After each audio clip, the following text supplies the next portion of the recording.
Hey everybody.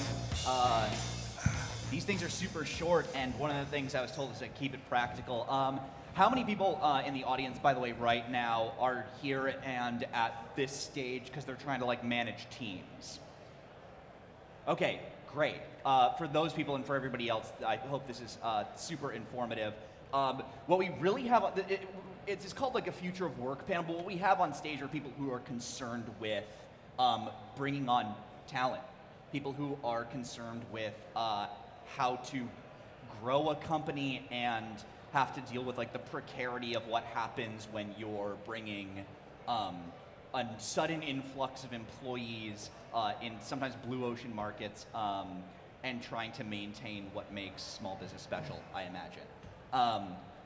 Let me start out by this, and I'm gonna open for like 1 or 2 questions in the last couple of minutes, so if you've got a really good one, save it. Let me open with this, and I want you guys to kick around with each other too.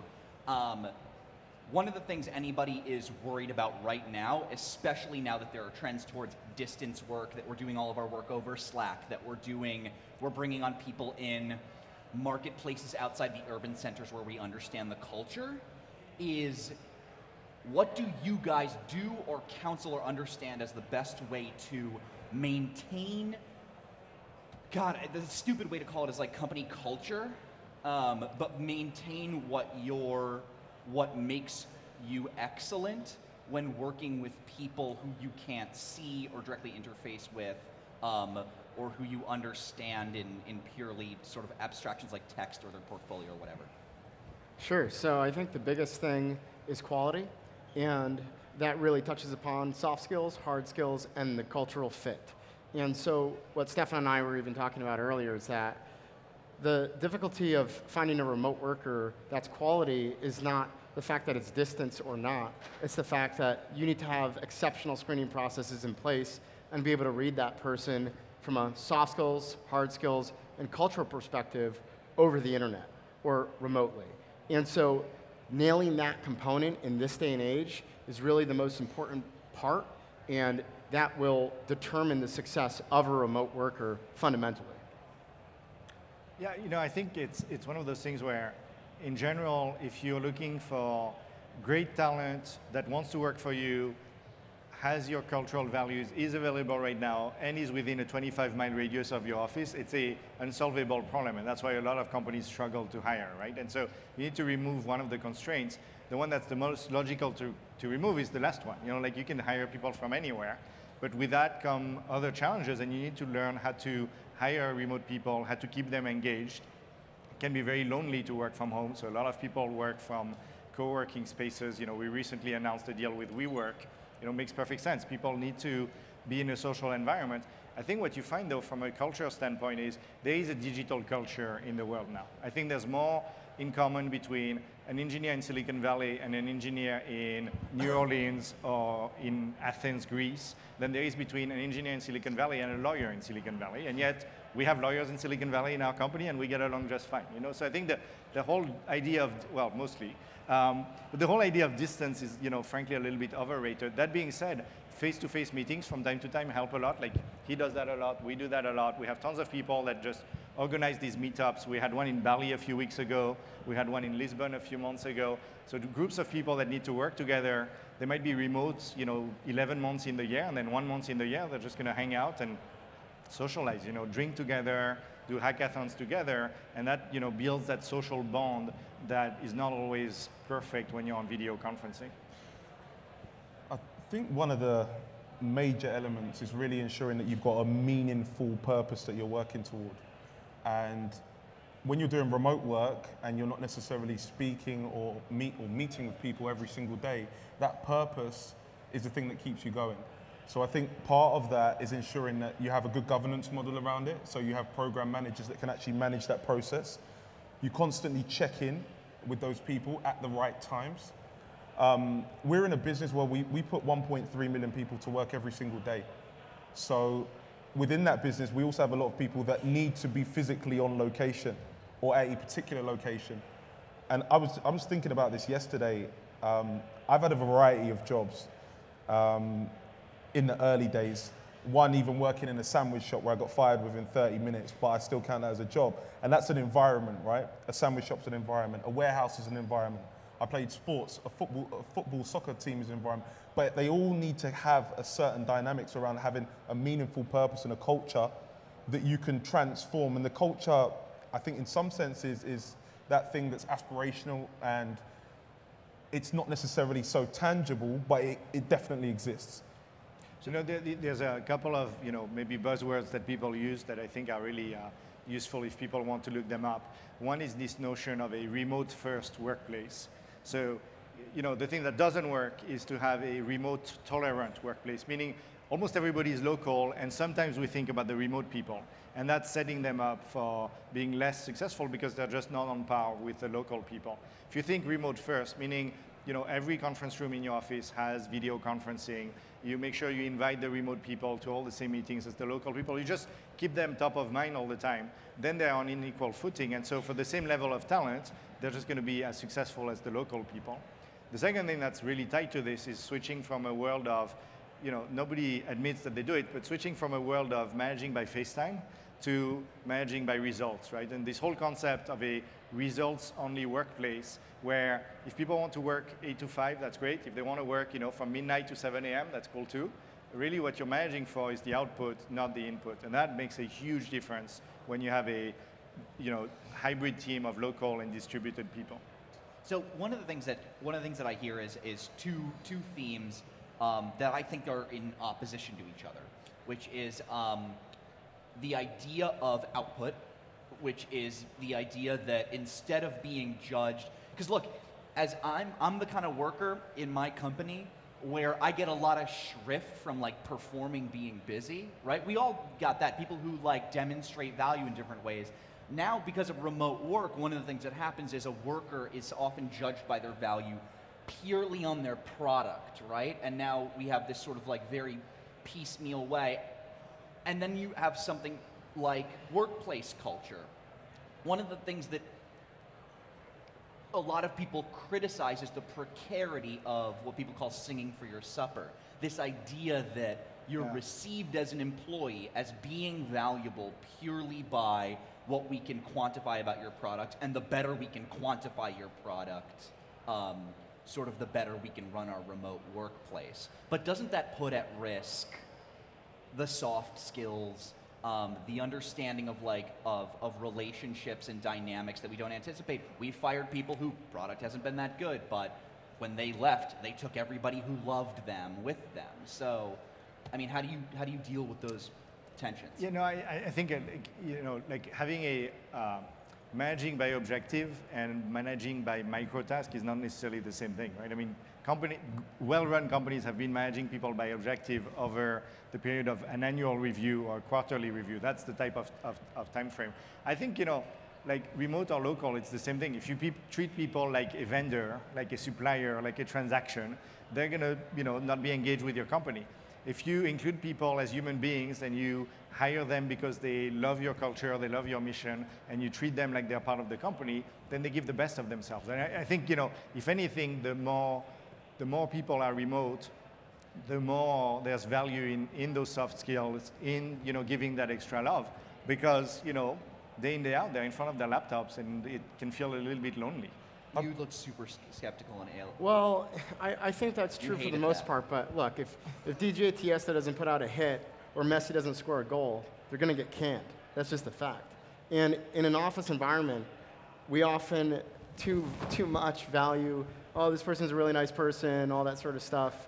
This actually brings out, in a much more objective way, the value that they're contributing to the company.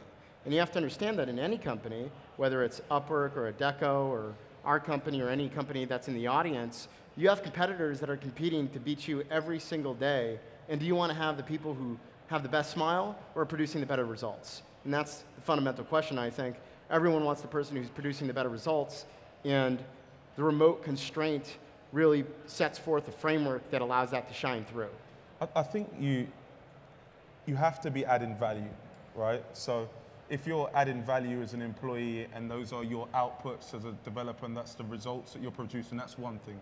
You're adding value from a sales perspective, it's quantifiable. But there also are some roles which are quite challenging to quantify or qualify that value. And I think with some of the online tools that these guys also have, it becomes easier to pick those out of your business.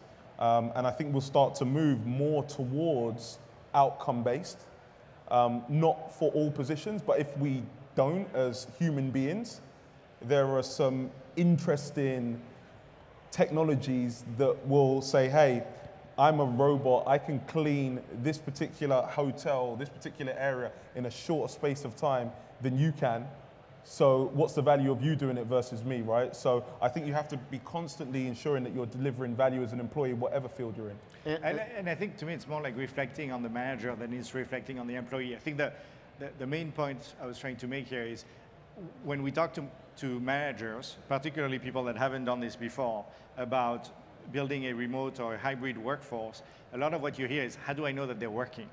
And that's a reflection on you as a manager, not on the people that are working remotely. Sure. It's like, well, if you don't know that people are working based on judging the output of the working on, then maybe you need to learn how to be a manager, because if all you do is counting the number of hours that they spend in the office, you're probably not doing your job, right? So that is more the change that needs to happen.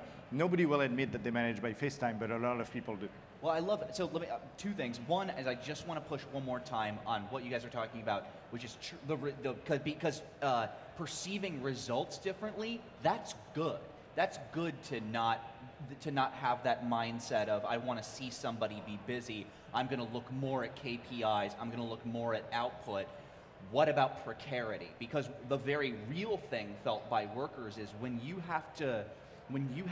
experience a super objectives and results driven place, especially as a distance worker, a lot of times what I hear in that job description is, I'm going to be doing like 30 hours a week contract stuff, never going to have insurance. Like it creates a workplace environment of constant threat, and we are seeing some of that darkness rear its head. So that's actually an area that we're thinking about a lot and we're addressing.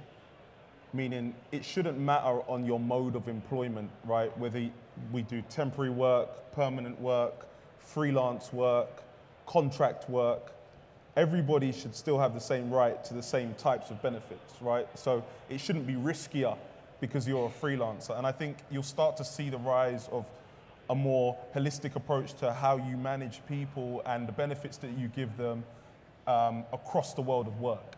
And within the Adecco group, we're constantly thinking and looking at that and how we can make sure that person feels valued, but you're still results-based to an extent, right? We'll give you the benefits and so on, but you still have to produce the goods. And then the last thing I want to ask you, just for the last couple of minutes before we see if you had a question out there.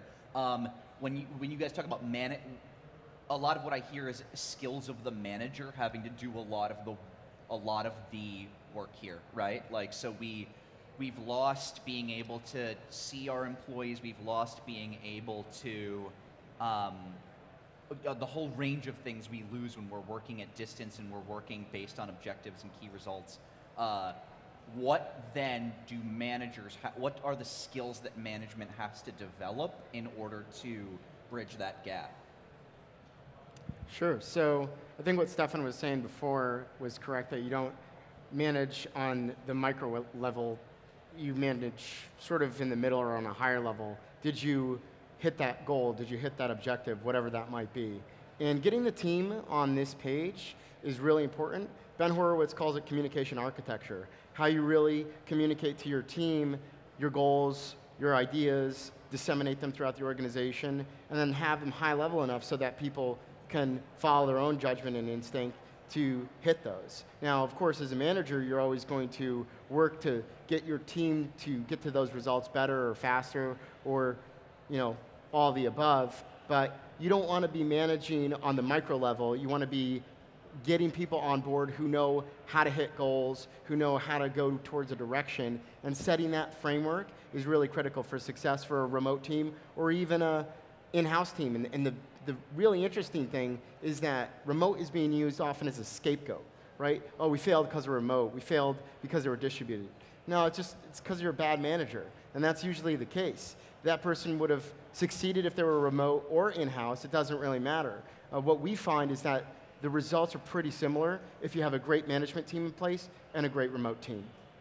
Yeah, and I would add, the situation is getting easier because pretty much every business school in the country now teaches a class on managing virtual teams. So I think it's more an issue for people in my generation where at the time you were taught to be a traditional manager, command and control, tell people what to do, and then they work for you so they do it. In today's world where some of your remote team members are freelancers, they don't work for you. They work for you as a client, not as an employee, and they're not physically present. So if you've taken those classes where you learn how to manage virtual teams, you do well. If you haven't, there's plenty of literature online where you can learn how to do this well. It's not brain surgery at the end of the day. It's a lot of common sense, but it does take a little bit of effort at the beginning, like anything new that you learn. I think also kind of flipping it on the other side is that team dynamics is really important, especially in sales. So I think it depends on the type of work again, because if you have a sales team and you're constantly working remote, it can get frustrating, it can get challenging. You sometimes need your buddy around you to pick you back up and G you up. And generally speaking, teams with, again, the best cultures seem to be successful and seem to be the ones that win. And I believe that in sales environments, you need to continue to foster that culture. And I think it's really important that we look at the types of jobs that we're discussing when we discuss remote work for now. That will change and develop, but for now, that's something that's an area we need to take note on. Is there anybody out there? Any raised hands? Oh, we've got a couple. Is there a guy with a mic? No, there's not. Just shout it. Yes.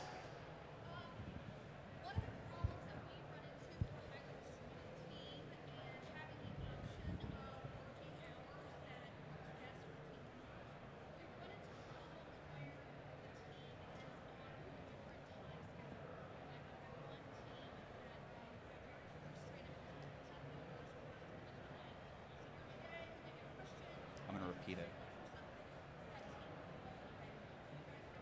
Great. Did you guys hear it? The question is the question is schedules and time zones. Yeah, schedules and being frustrated with not being working contemporaneously with each other. So I can tell you the way we do it. So we're about 1,000 people in the company, but it's 300 employees, 700 freelancers, 100 different countries. So we definitely run into that a lot. I think the main thing is to have overlap in time zones between people that need to work together. So we typically try to have about 4 hours of overlap between team members. There's actually value in people not overlapping too much because quite often, particularly for things like engineering where it takes a lot of cognitive load to get back in the zone, get back in the flow, like knowing that you don't have a PM and a designer and a bunch of sales rep interrupting you every 5 minutes is nice, but you do need to still be able to interact. And so we try to align teams in a way that there's at least 4 hours every day where they can overlap. And usually it's early in the morning, late in the evening. And so they have 2 slots in the day where they can talk to each other. And it's that, and then adopting tools and a culture where asynchronous work is okay. It means like you don't expect people to pick up the phone or answer your chat immediately. You use tools more like Jira or more like Slack where people might get back to you in 6 hours because that's when they wake up. Anybody else have an answer for that question? Yeah, ours is very similar. We try to divvy it up by function. So our engineering is in a specific time zone, and it could be a range of time zones. It doesn't have to be one specific time zone, but having a general idea of what that time zone is, if it's Eastern Europe or Western Europe or the Americas, great, stick to that. But you want to divvy up your functions by time zone for the most part. Now, you could have specific engineering teams that are working on things that might correlate to an operations team in the Americas, and you want them central to that. But generally speaking, you do want to function or divvy up by function and time zone. Awesome. And that, we're like running over. So thank you guys so much for being here with us. We'll all be floating around afterwards. Enjoy what's left of the rest of the event. And thank you guys so much.